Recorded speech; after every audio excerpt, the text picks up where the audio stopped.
მოკეთ დაგიბრუნდით ძირფას ტელემაყურებლებო, გრძელდება ჩემი და თქვენი ურთიერთობა, რაც შეეხება რიგით პირველ სტუმარს, მოდით გაგაცნობთ მას, თუმცა თუნდაც ჩემი სივრციდან ძალიან კარგად იცნობთ ბენდის თაიმ წევრი თამო გიორგაძე, რომელიც გვეწვია მივესალმები აქვე, თამო გამარჯობა. მოგესალმები, შუადღე მშვიდობისა, მოხარული ვარ, რომ ხარ გადაცემის სტუმარი. იმედია, კარგი განწყობა გვაქვს და მაშასე შეგვიძლია მოგვესალმოს სურვილის შემთხვევაში, თუ არა და ძალიან მნიშვნელოვან საკითხზე უნდა გავამახვილოთ ყურადღება და შესაბამისად საკითხზე გადავინაცვლოთ. ნება თქვენია. დიახ, მოგესალმებით. მადლობა კიდევ ერთხელ მოწვევისთვის. მოკეთ ბოლო ვიზიტიდან დღემდე საკმაოდ ხანგრძლივმა პერიოდმა განვლო და იყო მთელი რიგი მოლოდინები, ხო? თუმცა იქამდე საკმაოდ რთული დღეები გქონდა მუსიკოსებს და ზოგადად ხელოვან ადამიანებს. მოკეთ პანდემიამ ძალიან ბევრი პრობლემა შექმნა, ამაზე გასულ გადაცემაში ვისაუბრეთ, თუნდაც თქვენთან, თუნდაც ქუთაისში მოღვაწე სხვა მუსიკოსებთან, მაგრამ მოდით დავიწყოთ და რო შევაჯამოთ ის ზარალი, რომელიც მაგალითად მარტიდან დღემდე თქვენ გამოსცადეთ საკუთარ თავზე. თუნდაც თქვენს მაგალითზე რომ ვისაუბროთ. მოკლედ ამ პანდემიის პირობებში ცოტა არ იყოს კარგ განწყობაზე მთლად ვერ ვართ. ხელოვანი ადამიანები, რა თქმა უნდა. უფრო მეტად ჩვენ შეგვეხოდა, ამიტომ რაღაცნაირად განწყობაზეც მოქმედებს ეს ყველაფერი. მარტიდან მოყოლებული, რა თქმა უნდა, მთელი 3 თვე, მაისში, ალბათ ივნისის ბოლოს დავიწყეთ ჩვენ რაღაც აქტივობები, კონცერტი გქონდა. მე რაღაც კორპორატიული ღონისძიებები, რა თქმა უნდა, ცოტა ავმუშავდით, ასე რომ ვთქვათ და იმედით ჩაგვესახა, ხო, რაღაც კუთხით. კი, რა თქმა უნდა და ეხლა ისევ რაღაცნაირად ეს მეორე ტალღამ ჩვენს შემოქმედებაზე და ჩვენს საქმიანობაზე ძალიან დიდი ზეგავლენა მოახდინა და სუდი. თუმცა ივნისის ბოლომდე ვიდრე უკვე ნებადართული იქნებოდა რაღაც ვიწრო წრეში, თუნდაც კონცერტები და თუნდაც კორპორატიულები ასე შემდეგ და ასე შემდეგ ღონისძიებები ხელისუფლებამ პანდემიის დაზარალებულ ხელოვანებს ერთჯერადად შესთავაზა, ხო, თვითდასაქმებულებს დახმარება. იქვე გვახსოვს ის სირთულეები, რომ თვითდასაქმებულებს ურთულდებოდათ და ემტკიცებინათ, რომ ისინი იყვნენ თვითდასაქმებულები, თუმცა შემდგომ გაიოლდა. ნუ ეს დახმარება თუ მიიღეთ, ან თუ ეცადეთ, რომ მოგეპოვებინათ. გეტყვით, ანუ თვითდასაქმებულებში ჩვენ ვერ ვამტკიცებთ ამას სამწუხაროდ და ბევრ ადამიანს აქვს ამის პრობლემა, ჩემს ირგვლივ ხელოვან ადამიანებს, თუნდაც ერთჯერადად რომ მიდის სადმე ბარში უკრავს ან ნებისმიერ კორპორატიულზე, იქ ვერ ამტკიცებ ამას, რომ შენ დავუშვათ სადმე მუშაობ. და ეს ძალიან დიდი ჩემი აზრით ზარალია ყველასთვის, მუსიკოსებისთვის და თუმცა ეს ერთჯერადი დახმარებაც რაღაცას წარმოადგენს, ხო? ანუ ეს დახმარება არ მიგვიღიათ, ამა? თუ მარტო იმიტომ, რომ ვერ დაადასტურეთ, რომ თქვენ იყავით თვითდასაქმებულები. რიგით მეორე შემოთავაზება, რომელიც გულისხმობდა უკვე გაიოლებულად დახმარების მიღებას, თუ იცოდი რომ არსებობდა ეს, ან მაშინ თუ სცადებედი, ან რა პასუხი მიიღე? სიმართლე გითხრათ, მეორედ არც მისცდია, იმიტომ რომ პირველად რო ვცადე და არაფერი რეაგირება ამ ყველაფერს არ ჰქონია, მეორედ არც მისცდია ეს ყველაფერი. სიმართლე გითხრათ. მერე თუ დავუშვათ ბენდის სახელით გავაკეთებდით ამას, მიიღებდა მხოლოდ ბენდი ამ დაფინანსებას და ძალიან ანუ ეს იყო რაღაცა მიზერული თანხა, არც დავასახელებ 7 ადამიანზე რო გაყო ეს რაღაც დარიცხული დახმარება, რამდენი გამოვა. აზრიც არ ქონდა უბრალოდ ამის გაკეთებას. თამო, თუმცა ის რამოდენიმე აქტივობა ერთ-ერთი იყო მერიის მიერ ორგანიზებული კონცერტები, რომელიც ზაფხულის დღის ფარგლებში გაიმართა. ნუ ალბათ ესეც რაღაც კუთხით იყო, ხო? ცოტათი ემოციურად და მუსიკალური თვალსაზრისით საინტერესო თქვენთვის. კი, საინტერესო იყო და უფრო მეტი мотиваცია მოგცა იმისთვის, რომ კიდევ გაგვეკეთებინა რაღაც კონცერტები, ეხლა 26-შიც დაგეგმილი გქონდა საკმაოდ დიდი მასშტაბური კონცერტი ქალაქის ცენტრში. თუმცა ამ პანდემიის 26 სექტემბერს, 26 სექტემბერს, დიახ, დაგეგმილი იყო რამოდენიმე ქუთაისიდან ვიყავით რამოდენიმე ჯგუფი, ასევე თბილისიდანაც იყო მოწვეული ჯგუფები, თუმცა გაურკვეველ ვითარებაშია დარჩენილი ეს ღონისძიება, იმიტომ რომ არ ვიცით რა იქნება და როგორ, იმიტომ რომ 200 ადამიანზე მეტი არ შეიძლება რომ დაესწროს და ახლა მოგეხსენებათ, დიდი კონცერტი როცა არის, მთელი ქალაქი გარეთ გამოდის და იქ 200 ადამიანზე მეტიც იქნება, რა თქმა უნდა, ამიტომ არ ვიცით როგორანაირად მოხერხდება ეს. თამო, თქვენ სოციალურ ქსელში განათავსებთ ასევე ეგრეთ წოდებული პოსტი, რომ ხელოვანი ადამიანებს მოუწოდებდით, რომ შეიკრიბოთ და ერთად გააპროტესტოთ, ან რაღაც კომპენსაციაზე შეჯერდეთ. ანუ თქვენ აორგანიზებთ ეგრეთ წოდებულ აქციას ქუთაისის პარკლებში თუ დედაქალაქში, როგორ წარმოგიდგენიათ ეს პროტესტის ეს ფორმა? რა თქმა უნდა, მინდა რომ რაღაცნაირად გამოვხატო და მივაწვდინო ხმა ვინც ალბათ არის ამ ქვეყნის სათავეში თუ რა ვიცი ჩვენზე ვიღაცამაც ხომ და იზრუნოს, იმიტომ რომ ყველა სხვა სფერო ასეა თუ ისეა რაღაცნაირად მუშაობს, მაგრამ ეს ხელოვანი ადამიანები თუნდაც ჩვენ არ ვართ მომღერლები, აქ არის ფოტოგრაფი, აქ არის დიზაინერი, ანუ ბევრი ადამიანია გაერთიანებული ამ რაღაცის ირგვლივ და ბევრ ადამიანს სჭირდება და ახლა ბევრი ადამიანი რჩება სამსახურის გარეშე. ფაქტიურად დარჩა კიდეც. ხო, ფაქტიურად დარჩა კიდეც და რაღაც ანუ შეიქმნას მაინც რაიმე არ ვიცი ორგანიზაცია, არ ვიცი რაღაც, რომ ამ ადამიანებს რაღაცნაირად დაეხმარონ, რომ ამდენი ხანი და არ ვიცით კიდე არც არის პროგნოზირებადი როდის დამთავრდება ეს ყველაფერი, რომ ჩვენც რაღაცნაირად ეს მოულოდნელი გადაწყვეტილება იყო გუშინ მიღებული. ანუ იყო რაიმე წინაპირობა ან თუ გქონდათ ინფორმაცია, რომ შესაძლოა დამდგარიყო დღის წესრიგში, თუ იცოდით ერთი კვირით ადრე, რამოდენიმე დღით ადრე? რანაირად არ ვიცოდით, წინ დაგეგმილი გვაქვს დაახლოებით 7-8 საღამო კონცერტი, 2 კონცერტი, ერთი უნივერსიტეტის ეზოში უნდა ყოფილიყო სწავლის დაწყებასთან დაკავშირებით, იქაც ჩვენ უნდა ყოფილიყავით და ანუ წინასწარ არავის არაფერი არ უთქვამს, ერთი დღით ადრე გავიგეთ ეს ყველაფერი და ძალიან რთული არის, ალბათ ამეთანხმება ყველა, ვინც ამ სფეროში მუშაობს, რომ ამ ადამიანებისთვის არის ძალიან რთული მთელი თვე, რომ ვიღაცას რაღაცა ვალდებულებები აქვს, ვიღაცას რაღაცა აქვს, ამაზე როცა არის დამოკიდებული, ძალიან ძნელია, რომ ჩერდები.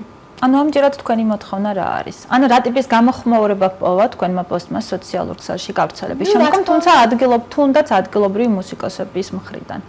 ყველა წუხს უნდათ რომ თვითონაც რაღაცნაირად ხმა მიაწვდინონ, რა თქმა უნდა გამოხმაურება მოხდა და შესაბამისად შედეგიც იქნება რამოდენიმე დღეში ვაპირებთ რომ რაღაც ეს პროტესტის სახით გამოვიდეთ და ვიღაცა მაინც ყურადღება მოგვაქციოს. ანუ მე მარტო ჩემი და ჩემი ბენდის სახელით არ ვლაპარაკობ, ანუ ყველა იმ მუსიკოსის თუნდაც არა მარტო ქუთაისში, თბილისში, მთელი საქართველოს მასშტაბით ძალიან ბევრი ადამიანია, ვისაც ჭირდება რაღაცა ელემენტარული კომპენსაცია თუ რაღაც დახმარება. ნუ ეს არ ფიქსირდება. ეს ერთჯერად კომპენსაციას გულისხმობთ თუ უბრალოდ გსურთ ნებართვა რომ იმუშაოთ საყვარელი საქმე აკეთოთ და თუნდაც მიზერული და ნებართვა მთელ მსოფლიოშია ეს პრობლემა. ანუ მთელი მსოფლიო გამოხატავს უკვე პროტესტს რამოდენიმე ქვეყანაში, ალბათ ადევნებს ყველა თვალს, რომ თუნდაც გერმანია რა ბევრი ქვეყნები არის, ვინც გამოდის და ეწინააღმდეგება ამ ყველაფერს. მე არ ვამბობ, რომ არ მჯერა პანდემიის და ეს არ არის გლობალური პრობლემა. თუმცა რაღაცა ჩვენთვისაც უნდა იყოს რაიმე დახმარების სახით სახელმწიფოს მხრიდან. თუმცა მრავალმა თვემ განულა ხო მარტიდან დღემდე უკვე დღეს 10 სექტემბერია. როგორ ფიქრობთ, პოლიტიკა უნდა შეემუშავებინა თუ არა ხელისუფლებას? ან თქვენთან კომუნიკაცია უნდა ყოფილიყო გადარჩენის გეგმა? რა თქმა უნდა შეემუშავებინათ. ამდენი ანუ ძალიან დიდი დროა გასული იმის შემდეგ და თუნდაც აეღო ამ ადამიანებს ერთჯერადი დახმარება, რომელიც წარმოადგენს 300 ლარს. დიახ. ანუ წარმოიდგინეთ მარტის თვიდან დღეს უკვე სექტემბერია. 300 ლარი. ანუ საარსებო მინიმუმიც არ არის. უბრალოდ ამდენი თვის მანძილზე რომ ადამიანს 300 ლარიანი დახმარება ეყოს, რომელიც არ მუშაობს და ანუ მისი ასე ვთქვათ სტაბილური შემოსავალი არის მუსიკა და აკეთებს ამ საქმეს. ანუ რა ფიქრობთ თუ არა რომ მუსიკოსების დიდი ნაწილი ფიქრობს რომ მუსიკა, ხელოვნება ეს გართობად აღიქმება საქართველოში და ამას არ აქვს სერიოზული მიმართულება. როგორ ფიქრობ ეს დამოკიდებულება განაპირობებს იმას რომ დღეს უკვე პრობლემის მართვის პოლიტიკა არ არის შემუშავებული? ძალიან ბევრი პოსტი ვნახე, როდესაც უკვე დაიდო ეს რო იკეტება რესტორნები, ღია სივრცეები, ყველაფერი. ხალხი წერს ძალიანაც კარგი, ну თვითონ ადამიანებიდან არ მოდის ხარდაჭერა ან ხელოვნების თქვენ ანუ გართობაზე ფიქრობთ და მე ვიღაც მეპასუხებოდა რომ ну არ არის აქ გართობა, აქ არის იქ დასაქმებული ადამიანები, ვინც ამ სფეროში მუშაობს. აქ მარტო გართობაზე არ არის საუბარი, ძალიან ბევრი ადამიანს აერთიანებს ეს სფერო და რაღაცნაირად ჩვენს ალბათ ამ სოციუმს ვეკუთვნით და ჩვენს გვინდა ყურადღება. მომხმარებელთ იმ დაგეგმილ ღონისძიებებზე, რომელიც თუნდაც კაფე-ბარებს მოიცავდა, შეგიმცირდათ თუ არა ზოგადად სამუშაო საათები, დღეები და მომხმარებლები რა დოზით სტუმრობდნენ თუ ანუ სტატისტიკას თუ აწარმოებდით? კი, ვაწარმოებდით, რაც ღია სივრცეებში ნება იყო, ეს ერთი თვე, რაც დავიწყეთ მუშაობა, სიმართლე გითხრათ, რაღაცნაირად ცოტა ამოძრავდა, მუშაობდით, რამოდენიმე კონცერტიც ჰქონდა, გასვლაც ჰქონდა და ეს ჩვენთვის უკვე სტიმული იყო და რაღაცნაირად ვცდილობდით, რომ ახალი და რაღაც სიახლეები გაგვიერთებინა, მაგრამ ახლა უკვე გუშინ შემდეგ, რაც მთელი თვის გეგმა, ასე რომ ვთქვათ, მთელი სექტემბრის გეგმა გაწერილი რაც ჰქონდა, აბსოლუტურად ყველაფერი გაგვიქონდა, აბსოლუტურად. და არც გვაქვს პროგნოზი, როდის განახლდება და როგორ უნდა მოვიქცეთ, ანუ დიახ. აქციას, ეგრეთ წოდებულ აქციას, როდის გეგმავთ თამო, სად გაიმართება?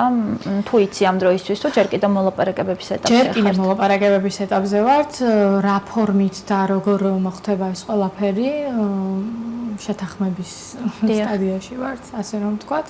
ქალაქის ცენტრში ვაპირებთ, ზუსტად ლოკაცია ჯერჯერობით არ ვიცით, იქნება ეს მერიასთან თუ ქალაქის ცენტრალურ მოედანზე, მაგრამ უფრო ალბათ მერიასთან, იმიტომ რომ ახლოს ვართ ამ ხალხთან, ვინც შეიძლება იქიდან გადმოგხედოს მაინც და რაღაც პასუხი მაინც გაგვცეს ამაზე. სავარაუდოდ ალბათ რამოდენიმე დღეში ვაპირებთ, რომ ეს რაღაცა პროტესტის სახით ანუ ეს არ იქნება პროტესტი მხოლოდ მუსიკოსებისთვის, ხო? შეუძლიათ ხელოვნების სხვა სფეროში ადამიანების ჩაერთვა. ვინც ალბათ ეხა ვიყურებს და ვინც არის ხელოვანი ადამიანი და ვინც თვლის, რომ ამ პერიოდში იჩაგრება და რაღაც ყურადღება აქვს მოკლებულია, ვიწევთ, რომ ესე პოსტი დაიგება Facebook-ზე და ყველას მოვიწევს, იქნება ფოტოგრაფი, იქნება დიზაინერი, იქნება ვიდეოგრაფი, მომღერალი, ინსტრუმენტალისტი, ვინც არ უნდა იყოს, ვინც ამ სფეროში მუშაობს. მსახიობები თუნდაც, იმიტომ რომ ეხლა უნდა გახსნილიყო სეზონი და თეატრები გადაიდო. ანუ ეს არის ხელოვანი ადამიანისთვის ამდენი ხანი გაჩერება, თუნდაც მსახიობებისთვის. არის აი შოკი. ეს არის ძალიან ცუდი, ძალიან. თამო, აუცილებლად თქვენ ბრძანეთ, რომ გარშემომყოფებიდან არ არის სოლიდარობა. თუმცა როგორ ფიქრობ, კოლეგებიდან რამდენად იგრძნობა და მსგავსი ტიპის შეკრებაზე, სადაც მნიშვნელოვანია რაოდენობა, რამდენად ჩნდებიან, ხო? ჩვენ ვიცით პროტესტი სოციალურ ქსელში, მაგრამ აქტივობა რეალურად, როგორ ფიქრობ, მათ მხარდაჭერასაც რამდენად დიდი მნიშვნელობა აქვს? ძალიან დიდი მნიშვნელობა აქვს მათ მხარდაჭერას. ვიღაცას მაგალითად მე როგორც კი ეს ამბავი გავიგე, მე არ მეშინია პროტესტის გამოხატვის. და არასოდეს არ ვუშინდები დაუშვათ თუ ჩემ კოლეგას გვერდით დგომა ჭირდება რომ მივიდე და გვერდით დავუდგე. ნუ იგივე ჩემი საქმეა, ანუ მარტო ჩემი პრობლემა არ არის ეს, მათი პრობლემაც არის და ნუ თუ აწუხებთ, თუ ნერვიულობენ ამ ყველაფერზე, რა თქმა უნდა, გამოხატონ, იმიტომ რომ ჩვენ უფლება გვაქვს რომ მოვითხოვოთ, სახელმწიფოს მოვთხოვოთ ჩვენი კუთვნილი რაღაც, იმიტომ რომ ჩვენ არ ვართ გაჩერებული, არ ვზივართ სახლში და არ ვართ დამოკიდებული, ასე რომ ვთქვათ, პენსიაზე, ხო? ჩვენ ახალგაზრდები ვართ, ვმუშაობთ, ჩვენ ენერგიას ვდებთ და იმის შესაბამისად, რა თქმა უნდა, ვითხოვთ რაღაც მხარდაჭერას, ელემენტარულ მხარდაჭერას. ნუ გარდა იმისა, რომ ეს ფინანსებზე აისახება, ასევე სტრესია, ხო? დამატებითი ემოციური ფონი, რაც შესაძლოა ვერ განიკურნოს იმერჩერადი თანხიდან, ეს არის სტრესი, რომელიც შეიძლება დაგვრჩეს დიდი ხნის განმავლობაში. თამო, ის გადაწყვეტილება, რომელიც თუნდაც ხელისუფლება მიიღო, რომ შეზღუდვები არ შეიძლება ესეთი ტიპის ღონისძიებები 200 კაცია საუბარით, თუმცა ეს არ ეხება პოლიტიკურ აქტივობებს, რამე თუ არჩევნები გვიახლოვდება, როგორ მიგაჩნია ეს გადაწყვეტილება? რას უკავშირდება ეს გადაწყვეტილება? ანუ არ მინდა რომ ძალიან პოლიტიკურ თემებში ეს ნუ გსურს თუ არ გსურს, მაინც გვიწევს პოლიტიკაში საუბარი. რა ამის განხილვა, იმიტომ რომ მე არ მიმაჩნია ეს ყველაფერი სამართლიანად. თუ ადამიანს არ შეუძლია მივიდეს და მუსიკას მოусმინოს, თეატრში სპექტაკლს უყუროს, რაღაცა ეს როგორ გითხრათ, სულიერი საზრდო მიიღოს, ასე რომ ვთქვათ. რატომ შეუძლია მივიდეს და პოლიტიკური მანიფესტაციები მოისმინოს? ან გამოსვლები, ან სარეკლამო რაღაც კამპანიები. ანუ თუ ეს აკრძალულია, მაშინ ყველაფერი აკრძალული უნდა იყოს. ჩემი აზრით, რატო? ესე იგი კონცერტზე არ გვიცავს კორონასგან დაუშვათ არაფერი და პოლიტიკურ შეხვედრებზე რაიმე გვიცავს? ანუ ეს ლოგიკა უბრალოდ ვერ დავაკავშირე რა შეიძლება იყოს ამის ლოგიკა. ძალიან დიახ. არ ვიცი, ვერ გეტყვით. ძალიან სამწუხაროა, რომ ეს მიმართულება კვლავ ბუნდოვანია, ბუნდოვანია ძალიან ბევრი რამ, მაგრამ მართალი ბრძანეთ უნდა დააგეთანხმოთ, როცა მარტიდან სექტემბრამდე ხელოვანი ადამიანი საკუთარი ნიჭის რეალიზებას ვერ ახერხებს, შემდგომ იქ სხვა გვერდითი მოვლენებიც იწყება, არა მხოლოდ ფინანსური პრობლემები.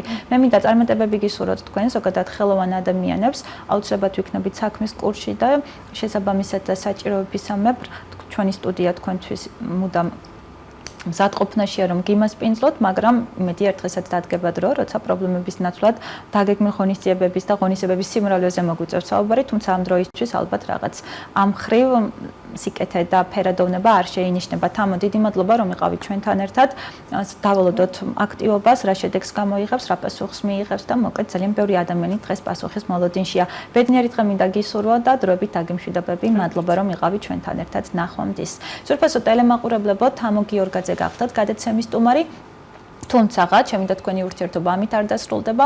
დაგიბრუნდებით კვლავ სტუმართან ერთად, ასე რომ დაგველოდეთ დროებით.